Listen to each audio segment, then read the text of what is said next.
पाकिस्तान के लिए अच्छी खबर है। वज़ीर दिफा ख्वाजा आसिफ कहते हैं कि अगले 6 माह में हम IMF का कर्जा उतार सकते हैं। बात तो उन्होंने ज़राए तफन्नन या हल्के मूड में की है, लेकिन बात के पीछे जो बात है वो बहुत अहम है। उनका कहना ये है कि पाकिस्तान के जो JF-17 थंडर है उनकी इतनी ज़्यादा डिमांड है, पूरी दुनिया इतनी ज़्यादा डिमांड कर रही है कि अगर हम उसको आधा भी फुलफ़िल कर लें तो IMF के पास जाने की ना तो ज़रूरत रहेगी, बल्कि हम उनका कर्जा भी उतार देंगे।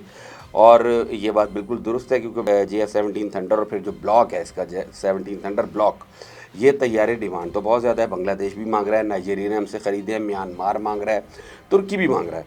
और पाकिस्तान JF-35 जब इंडक्ट कर लेगा, जो 5th जनरेशन तैयार है चाइना का चंद दिनों तक, तो और उसके बाद ये सबसे इम्पॉर्टेंट बात ये है कि पाकिस्तान और चीन जब ये जहाज़ ले तो उसकी भी मार्केट बढ़ जाएगी। पहले ये बात कर लें कि JF-35 की, JF-35 की भी मार्केट बहुत ज़्यादा बढ़ जाएगी। उसकी बुनियादी वजह ये है कि यही तैयारी जब चीन मार्केट में लेके जाता है, तो एक तो पहली बात यह कि अमेरिका चीन का राइवल है, और अमेरिका का जो है बहुत बड़ा बिजनेस वो असलहा साजी है। एक अकेली लॉकहीड मार्टिन इतने पैसे कमा के देती है कि उतना पाकिस्तान का बजट नहीं है सालाना। तो वो अमेरिका एक तो चाइना को काउंटर करता है, पहले रशिया को किया करता था, उसके असले को करता था। और दूसरी बात यह है कि पाकिस्तान और चाइना में फ़र्क ये है कि पाकिस्तान जब कोई चीज़ मार्केट में इन करता है या बेचता है असलहा साजी के हवाले से, तो उसकी ट्रेनिंग भी देता है। उसकी ट्रेनिंग भी पैकेज का हिस्सा होती है, जो पूरी दुनिया के लिए, बिलखुसूस जब आप 3 चीज़ों में पाकिस्तान की स्पेशलिटी है। एक तो हम अच्छे एरोनॉटिकल इंजीनियर्स पैदा करते हैं, बल्कि अच्छे नहीं, दुनिया में सबसे अच्छे पैदा करते हैं। हमारे पायलट्स पूरी दुनिया में सबसे अच्छे होते हैं, इसमें कोई दो राय नहीं है। किसी ज़माने में टू सम एक्सटेंट हमारे नज़दीक इजिप्शियन पायलट, मिस्री पायलट्स होते थे, लेकिन अब उनकी कहानी ख़त्म है। इजिप्ट में ये ट्रेंड ख़त्म हो गया, वो पायलट बनते नहीं हैं वहाँ लोग।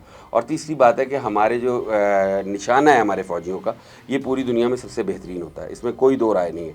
तो पाकिस्तान जब कोई पैकेज देता है असलहे के साथ, तो पूरी दुनिया से फौरी एक्सेप्ट करती है। हमने नाइजीरियंस को भी JF-17 थंडर उड़ाना सिखाया। बांग्लादेश वाले हमारे पास अगर आ रहे हैं तो बुनियादी वजह यही है कि हम उन्हें ट्रेन भी करेंगे।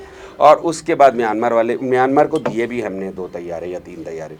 अच्छा, पाकिस्तान असलहा साजी की फील्ड में अपनी चीज़ें फ़रोख्त करता आया है। पाकिस्तान की G3 गन जो है वो पूरी दुनिया में सबसे मकबूल तरीन शॉर्ट रेंज गन थी, और वो पूरी दुनिया हमसे ख़रीदा करती थी। और असलहा बज़ाते ख़ुद एक इंडस्ट्री है, बल्कि दुनिया की सबसे बड़ी इंडस्ट्री है। जंग बज़ाते ख़ुद एक सनत है। तो लिहाजा ख्वाजा आसिफ की बात को लाइटली नहीं लिया जा सकता। जितने भी बायर आएँ, इशू ये है कि आप कितनी तेज़ी से बना सकते हैं और कितना ज़्यादा माल बना सकते हैं, प्रोडक्ट कितनी ज़्यादा बना सकते हैं जिसको आप सेल आउट कर सकें। बहरहाल ये बहुत अच्छा बयान है, और इसी बयान के दरमियान में जो उन्होंने एक बात की है ख्वाजा आसिफ ने, वो भी बहुत बेहतरीन बात है। पूरी पाकिस्तानी कौम की आवाज़ है। जब उनसे सवाल किया गया कि आपके ये जो निकोलस मदुरो वाला वाक़या हुआ है, इसके ऊपर आपकी क्या राय है, तो उन्होंने कहा डोनाल्ड ट्रंप जो हैं उनसे दुनिया को बहुत ज़्यादा तवक्कुआत वाबस्ता हैं, और वो अपनी बातें पूरी करने वाले आदमी हैं। हम बहुत खुश होंगे, बल्कि पूरी दुनिया बहुत खुश होगी, अगर जिस तरह मदुरो को उन्होंने अगवा किया है, इसी तरीके से वो नेतन्याहू को भी अगवा कर लें। बहरहाल ख्वाजा आसिफ बहादुर आदमी है, और वो अक्सर ऐसी बातें करते रहते हैं। और अगर वो उनको ट्रंप को ये मशवरा दे रहे हैं, तो ये उनकी जिसको कहते हैं कि हिस्से मज़ाही कही जा सकती है। मेन बात जो उन्होंने की है वो असलहा साजी की, हमारी प्रोडक्ट्स की और उसके बिकने की है, और ये बहुत ही खुशाइन बात।